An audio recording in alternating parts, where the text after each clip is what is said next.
Բարև ձեզ, եթերում բանաձև նախագիծն է։ Կուսակցությունները եւ դաշինքները աստիճանաբար հրապարակում են իրենց ցուցակները եւ գրեթե արդեն հայտնի է, այսպես ասած, քաղաքական ներկապնակի պատկերը բացառությամբ եւ այդ թվումով չի ներկայացել դա Հայ ազգային կոնգրեսն է։ Ինչու չի ներկայացնել, երբ կներկայացնի եւ ինչպես են պատրաստվում քաղաքական ընտրություններին, ինչպիսի առաջնահերթություններ ունեն, ինչպիսի քաղաքական պայքարի ձև են ընտրելու, այս մասին այսօր խոսելու ենք ՀԱԿ անդամ Հայոց համազգային շարժման վարչության նախագահ Արամ Մանուկյանի հետ։ Բարի երեկո, պարոն Մանուկյան։ Շնորհակալ եմ հրավերի համար։ Դուք գիտեք, առաջին ՀԱԿ անդամն է, մեր տաղավարում այնպես որ ինչպես ասում են, ոտներդ խերով լինի։ Շնորհակալ եմ առաջի եւ ոչ խերով կլինի։ Լավ, եւ առաջի հարցը ուր է ցուցակը։ Վստահ եք վաղը կհրապարակվի, որովհետեւ այլ տարբերակ չի մնացել, քան վաղը հրապարակելը, վաղը վերջին օրն է։ Ունենք դժվարություններ տեխնիկական առումով թղթեր հավաքելու ոստիկանությունից տեղեկանքների, երբեմն ձգձգվում են, երբեմն դիտավորյալ ձգձգվում են, քաշքշուկներ են լինում։ Եղել են դեպքեր, որ բնակիչներից ստորագրություններ են հավաքվում, համայնատիրությունը, համատիրությունները չեն տալիս տեղեկանքները, դժվարություններ են առաջանում եւ հատկապես ունենք մի խումբ մարդիկ, որոնք նստած են եղել մի որոշ ժամանակ եւ խնդիրներ առաջացան, որ այդ մասը չի համարվում կամ փախած են եղել կամ թաքնված են եղել, որ այդ մասում իբր Հայաստանում չեն եղել եւ տեղեկանքների ստանալը բարդություն դարձավ այս ընթացքում։ Այդ պատճառով է նաեւ որ ուշանում է ցուցակները, մինչեւ հիմա էլ ունենք դժվարություններ այդ առումով, բայց վաղը ինչ էլ լինի, մենք ցուցակները կհասցնենք կենտրոնական դրական հանձնաժողով։ Դուք ասացիք նաեւ դա նշանակում է, որ դեռ շարունակվում են քաղաքական կոնսուլտացիաները ցուցակի հորիզոնականների հետ կապված։ Չէ, այդ առումով քննարկումներ չկան, միասնական մենք որոշում ունենք եւ միաձայն որոշում ունենք տեսքի բերելը թողնել Տեր-Պետրոսյանին, քանի որ հիմնական բոլոր սկզբունքները միջ արդեն համաձայնեցված էին եւ ավարտուն տեսքի էին։ Այսինքն այն սկզբունքները, որոնք շատ հստակ են, բոլորի կողմից կոնսենսուսի արդյունքով կայացած են։ Վաղը կլինի համաձայնեցված ցուցակ, բնականաբար կարող է վստահ լինել, կլինեն դժգոհներ, կլինեն մարդիկ, որոնք այդ ցուցակը չեն համարի իդեալական, դա տրամաբանական է եւ օրինաչափ, չի կարող մի ծավալի մեջ տեղավորվել 5 անգամ ավել կամ 100 անգամ ավել հայտի պահանջը։ Բնականաբար կլինի այդպիսի բաներ, բայց դա նորմալ է եւ ինչպես տեսակ բոլոր ցուցակներն էլ ուղեկցվեցին երբեմն դժգոհություններով, մեկնաբանություններով, հրաժարականներով։ Նույնիսկ ասենք ժառանգությունից հեռացավ քարտուղարը։ Դա նորմալ է,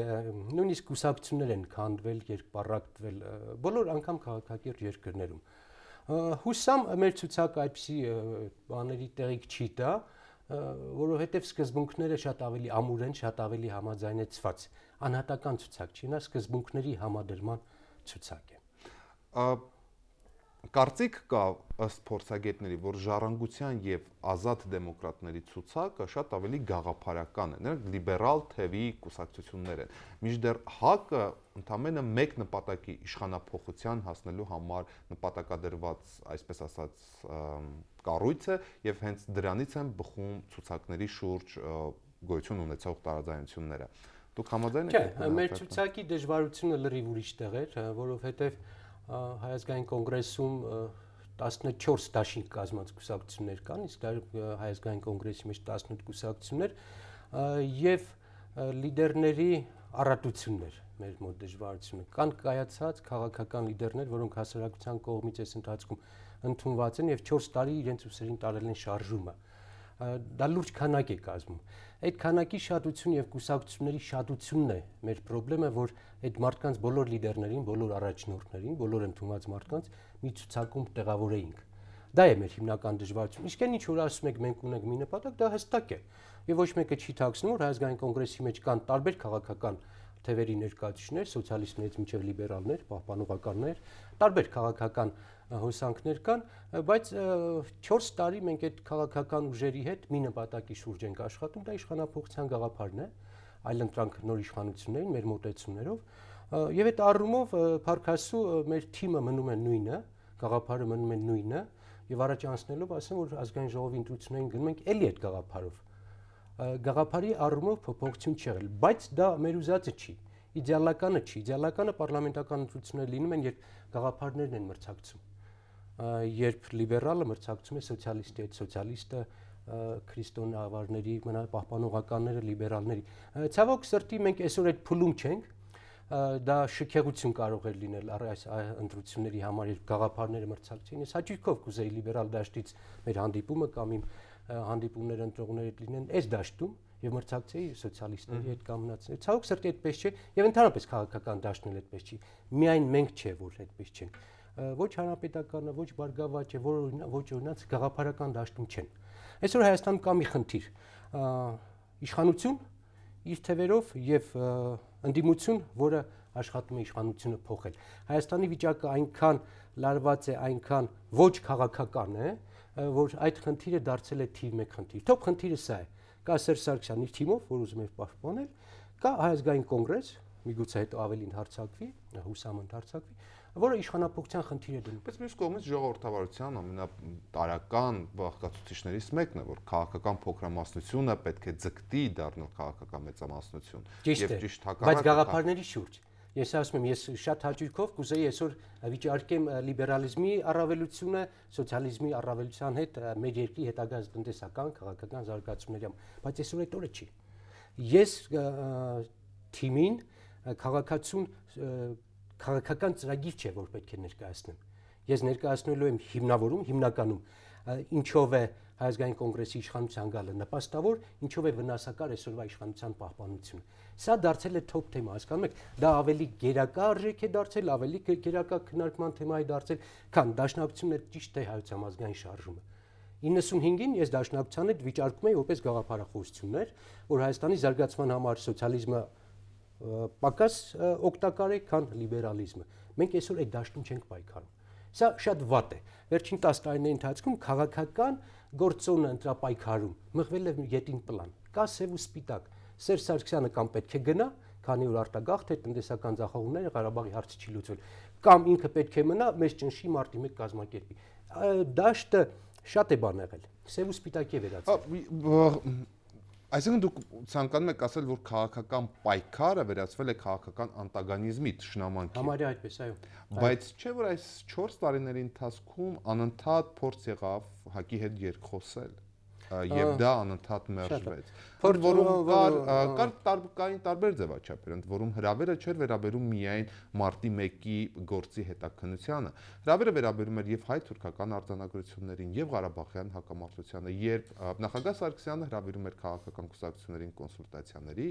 ՀԱԿ-ի դիրքորոշումը այնքան արմատական, թշնամական էր եւ ընտրություններից հետո այնքան աննահանջ, որ հենց դա բերեց նրան, որ այս ընտրությունները երկիրը մոտենում է եւ քաղաքական ուժերը դասավորված են, դուք իսկապես իրավացի եք քաղաքական ծայրահեղ անտագոնիզմի շրջանակում։ Շատ լավ, պատասխանեմ, ձեր դիտարկումները բացարձակ ճշմարտության հետ ոչ մի աղերս չունեն։ Ես փաստացի եմ ասում։ Ես էլ եմ փաստացի ասում, ձեզ հրավիրել փաստացի ասում եմ, մարտի 1-ը այն դեպքն էր, որ բանակը կրակեց սեփական ժողովրդի վրա, սնայպերները կրակեցին մարդկանց վրա, ունեք գոնե 10 զոհ եւ ունեցանք 150 քաղբանտարկյալ, մի քանի հազար վիրավոր եւ թաքնված փախած մարդիկ երկրից, որի արդյունքում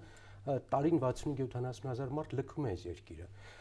Դեպքում 3 տարի շարունակ Տեր-Պետրոսյանի եւ մեր ելույթների մեջ երկխոսությունը դիտարկում էր որպես միջոց խնդիրը քաղաքակիրթ լուծելու համար։ Անկամ է ձեր ասած երկխոսության որևէ ելույթում որևէ երկխոսության հնարավորություն չի եղել։ Երկխոսության նախաձեռնությունը եղել է եւ մերը եւ առաջին հանդիպում եղել է մեր կողմից։ Ես ձեզ ավելին ասեմ, հիմա էլ այս փուլում այսօր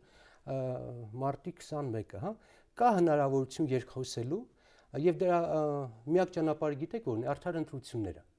Եթե իշխանությունը ունենա այն կամքը, այն համարձակությունը եւ այն ռեզերվը, որ ինքը կազմակերպի արդար ընտրություններ, դա լավագույն երկխոսության միջոցն է։ Այն ինչին ձգտում ենք մենք այսօր, մենք կեղծելու հնարավորություն չունենք, ճիշտ է։ Այս բան դաշնակցությունը, ժառանգությունը ձգտում են արդար ընտրությունների։ Կարծես թե Բարգավաճն էլ է գնում այդ ճանապարհով։ Եվ մի ուժ կա, որը կարող է եւ հնարավորություն ունի կեղծելու, դա անելու է։ Եթե ինքը կամք ցույց տա, որ առաջիկա ընտրություններում իրականում լինելու է արդար ընտրություն եւ ինքը հաղթելու է այդ ընտրություններում, մենք էլ կարողանանք մեր ձայները պայել եւ ցանկացած քաղաքական ուժ պահպանի իր ուժերը, դա լավագույն միջոցն է, որ ասել ապրես դու արդար ընտրություն կազմակերպեցիր, հաղթեցիր արդարով։ Երբևէ կասեք դա։ Ես հիմա պաշտոնապես ասում եմ, որ եթե ընտրությունները անցկացվեն արդար յուրաքանչյուր քաղաքական ուժ ստանա իր իրեն հասարակության տված բառը չօգտագործեք։ Իր վաստակած քվեն, որը տվել է ժողովուրդը, ոչ թե վերևից։ Ինձ թվաց դուք վերևից տված եք։ Հասարակության կողմից։ Հա, վաստակած ձայները, այդ դեպքում ես առաջինը կշնորհավորեմ հաղթողին։ Եվ մեր բոլոր քաղաքական իմ գործընկերները այս արտահայտությունը անում են, որովհետև դա շանս է եւ լարվածությունը թույլատնելու, եւ ներգաղթ կազմակերպել, եւ տնտեսությունը զարգացնել, եւ այն լարումը, որ կա Հայաստանում, դա մարելու։ Սա միակ ձևն է։ Միակ ձևը, բայց հիմա ես ձեզ ասեմ, այն խոստումները, որ այս ընթացքում տրվեց հանրապետական կուսակցության կողմից եվրոպացիներին եւ ներքին շուկայի սպառման համար, հետեւյալն է, որ չեն լինելու գործարարներ, չեն լինելու օլիգարխներ, չի լինելու կեղծիքներ։ Այսօրվա հանրապետական ցուցակի հրապարակումը հերքեց ինքն իրեն, որ օլիգարխները մականունավոր բոլոր են տղաները, որոնք մեծամասնական մասն են եւ ջարդ են կազմակերպում, հետո 5 տարի 0 բառ են խոսում պարլամենտում, այդ տղերքը նորից ցուցակում են արտակ։ Այսինքն այդ հայտարարությունները փուչ դարձան, քամի դարձան։ Մի օրինակ ասեմ, որ կոնկրետ Հրազդանի ընտրությունները մեզ ցույց տվեցին, որ իշխանությունը պարզապես ստում է։ Նրանք լրջագույն շանս կորցրեցին ժողովրդի մեջ հավատ նշնչելու, որ ի վիճակի են արդար ընտրություններ կազմակերպել։ Ես եղել եմ այնտեղ, եւ այդ մասսայական ընտրակաշարքի բաժանելը մասսայական այնքան բացահայտ էր, այնքան ակնհայտ էր, գոնե ես որպես Արա Մանուկյան բռնել եմ դեպք եւ դատախազությանը գործ եմ հարուցել, նկարահանելով, փաստերով, կոնկրետ անուններով, այդ գործը ջրվեց, գնաց։ Այսինքն իրենք եթե մի քիչ խելք ունենային, պետք է Հրազդանի ընտրությունները արդար լիներ, ցույց տային, որ իրենք արդար ընտրությունների կողմնակից են, որպեսզի դա այդ մոդելը գար տարածվեր ազգային ժողովի ընտրությունների վրա։ Իրենք հերքեցին դրան։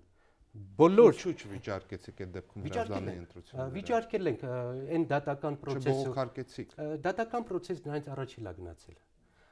Նախորդ օրը մենք վիճարկեցինք եւ դատարան մտանք անձնագրերի վրա կնիկ դնելու պահանջով, ինչ օրենքի պահանջն էր։ Իրենք մերժեցին դա, որովհետև մենք հետո լավ գիտակցեցինք, ու այդ օրինակը ես կբացատրեմ ինչի, իրենք վախեցան, որ անձնագրերի մեջ երևա ովքեր են մասնակցել այդ ընտրություններին, որովհետև այդ ընտրություններին 3000 մարդ, ոչ հրազդանցի, եկավ մասնակցեց ընտրություններին։ Ես մայիսի 6-ին կտեսնեի, որ այն աբարանցիները, այն աբովյանցիները, որոնք եկել են Հրազդանում քվեարկել են, նրանց անձնագրի մեջ կնիկ կար։ Դա համար իրենք մերժեցին։ Մարդկանց անձնագրերը չէիք ստուգելու։ Ստուգելը հեշտ է, երբ որ կնիկ կա։ Եթե իրենք այդ օրը կնիկ